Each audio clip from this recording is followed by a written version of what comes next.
Un atto barbaro perché qui non siamo in Burundi, qui siamo in un paese civile e si usano metodi civili per rappresentare ogni tipo di rimostranza che qualsiasi cittadino nelle sedi opportune volesse farlo.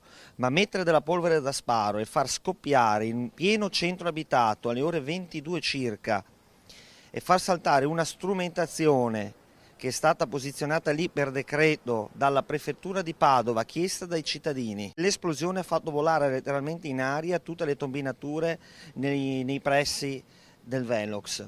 Se passava una macchina di là o passavano dei bambini, probabilmente oggi staremmo raccontando un'altra storia. È sotto shock il sindaco di Cadoneghe. L'autovelox danneggiato sarà al più presto ripristinato. Nel frattempo resta l'amarezza e la grande preoccupazione per quanto accaduto. Io provo profondo disgusto per chi soffia sul fuoco della polemica e non aiuta le persone invece a, diciamo così, a comprendere le motivazioni per le quali lì sono stati messi degli strumenti di contenimento della velocità.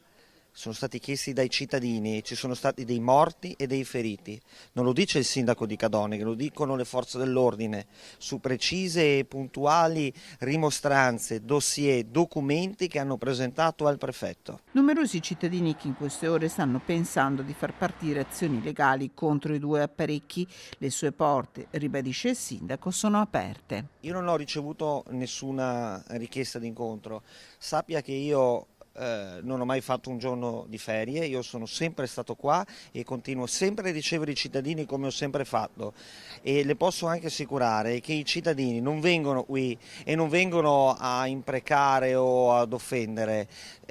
Capiscono che quella strada è una strada pericolosa e che si deve rispettare il limite dei 50 all'ora.